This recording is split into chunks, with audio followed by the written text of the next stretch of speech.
इस व्यक्ति की बीमारियां समाप्त नहीं हो रही हो, लगातार बीमारियां घेरे हुए हैं और बीमारियां चल रही हो, बहुत बीमारियां चल, एक बीमारी से निपटे दूसरी लग गई, दूसरी बीमारी से निपटे तीसरी लग गई, तीसरी से निपटे चौथी लग गई। महाराज वैकुंठ चतुर्दशी के दिन जब भगवान नारायण मणिकर्णिका के घाट पर पहुंचते हैं, पर ही तंत्र विद्या, देव विद्या, अघोर विद्या, रतन विद्या, सारी विद्याओं का स्मरण वैकुंठ चतुर्दशी के दिन अच्छी अच्छी विद्या सब नारायण और शिव का स्मरण करती है। महाराज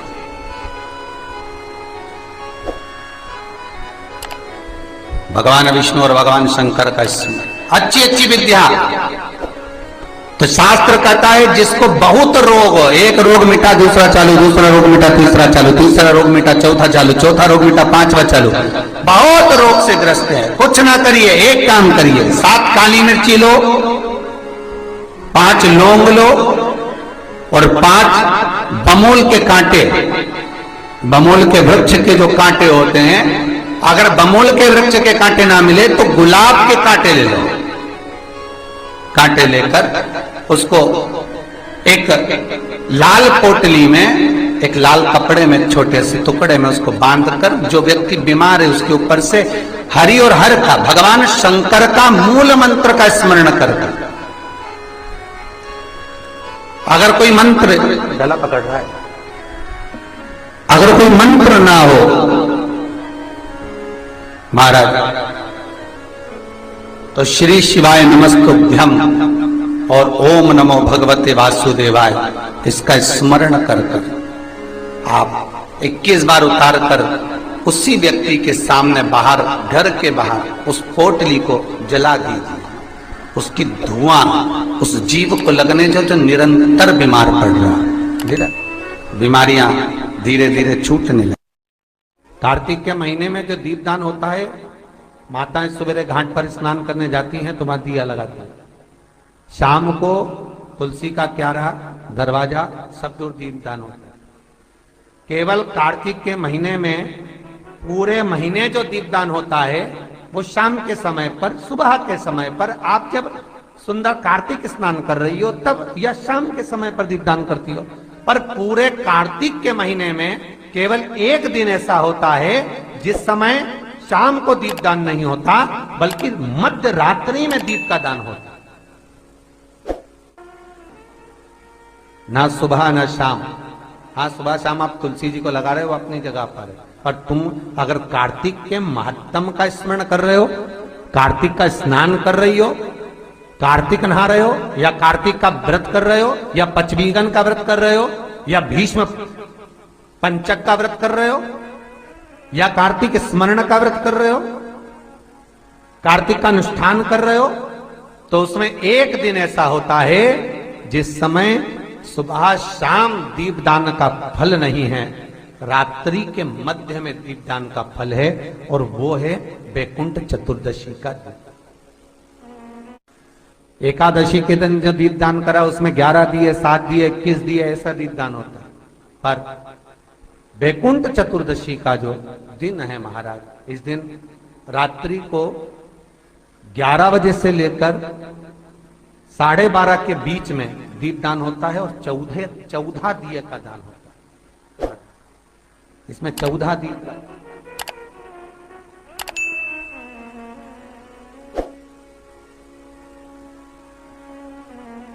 निवेदन है आप सबसे कि प्रयास करना कि घर के बाहर आप एक दीप, जहां पर आपका जलाशय है, पानी का स्थान है, वहां रख दें, और एक दीप तुलसी के क्यारे के पास रखें, बाकी के दीप आप घर के बाहर लगा दें। 14 दीप। वृंदा की आंखों से आंसू बह रहे हैं, नैनों से नीर बह रहे, और वृंदा ने उसी समय भगवान शंकर को बुलाया, भोलेनाथ पधारो पधारो। शिव सामने आए। वृंदा, तेरे पति ने जो उपद्रव मचाया था, जहां जहां मंदिर, देवालय, तीर्थ, व्रत सब खंडित कर दिए थे। जो ब्राह्मण पूजन करने बैठते थे, तेरा पति जलंधर उनके प्राणों को हर लेता था। वृंदा, कहीं किसी गांव में अगर भोजन और भंडारा होता था तो तेरा पति उसमें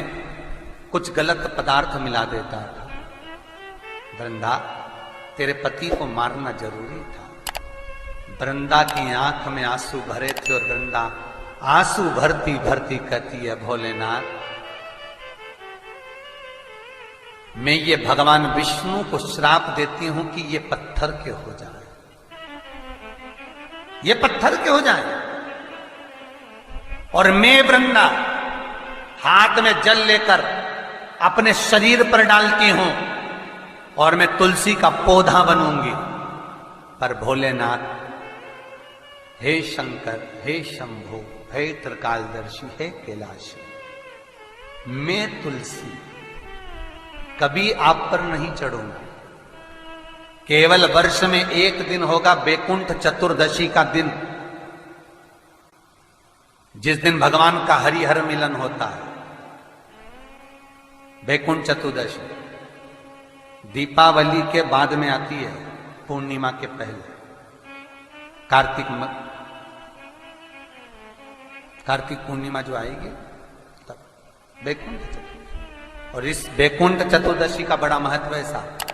जो बच्चे पढ़ने में कमजोर होते हैं, विद्या में कमजोर होते हैं, जिनकी चित्तवृत्ति कमजोर होती है, जो उनको माता पिता बार बार कहते पढ़ पढ़ पढ़ और बच्चा पढ़ता नहीं है,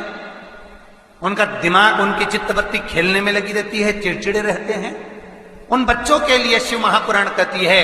बैकुंठ चतुर्दशी के दिन रात्रि को 12 बजे से सुबह ब्रह्म मुहूर्त के 4 बजे तक भगवान शंकर पे तुलसी चढ़ती है और भगवान लड्डू गोपाल पर, शालिग्राम जी पर, भगवान पर बेलपत्र चढ़ती है। 12 बजे से 4 बजे के बीच में वो तुलसी और बेलपत्र उठाकर शहद की शीशी में रख लीजिए और वो शहद को, जो बच्चा पढ़ने में कमजोर हो, विद्या में कमजोर हो, बुद्धि में कमजोर हो, चित्तवृत्ति में कमजोर हो, उस बच्चे को 1 महीने तक वो बेलपत्र का, वो तुलसी डली हुई बैकुंठ चतुर्दशी की वो पूजन सामग्री अर्थात वो बेलपत्र, वो तुलसी का शहद 1 महीने तक बच्चे को चटाइए। बच्चा पढ़ने में होशियार होगा, माता पिता को कहना नहीं पड़ेगा कि तू पढ़ने बैठ, वो खुद पढ़ेगा। तुलसी कहती। नमस्कार सभी को। आज हम जुड़ रहे हैं बैकुंठ चतुर्दशी के टॉपिक से। तो कहते हैं कि घर में जिसके बीमारियां हो, एक इंसान बीमार रहता है, वो ठीक, कोई एक बीमारी होती है फिर दूसरी हो जाती है, तो वो परेशान है, तो इसका इलाज कुछ सामग्री को लेकर उस इंसान पे से वार कर उसी के सामने जला के जो उसकी लहू निकलती है, जो उसका स्मोक निकलता है, वो उस इंसान के शरीर को लगने दीजिए। और इस दिन चतुर्दशी के दिन, बैकुंठ चतुर्दशी के दिन, जो कि 6 नवंबर को है, इस दिन आप लोग दीप दान करें। वैसे तो दीप दान का समय शाम का होता है, पर इस दिन दीप दान रात को 11 से 12:30 तक होता है। तो आप लोग ये वीडियो देखें। इसमें विष्णु जी की पूजा की जाती है, जो कि जैसे कि बैकुंठ के महाराज जो हैं वो विष्णु जी हैं। तो इस वीडियो को देखते रहें।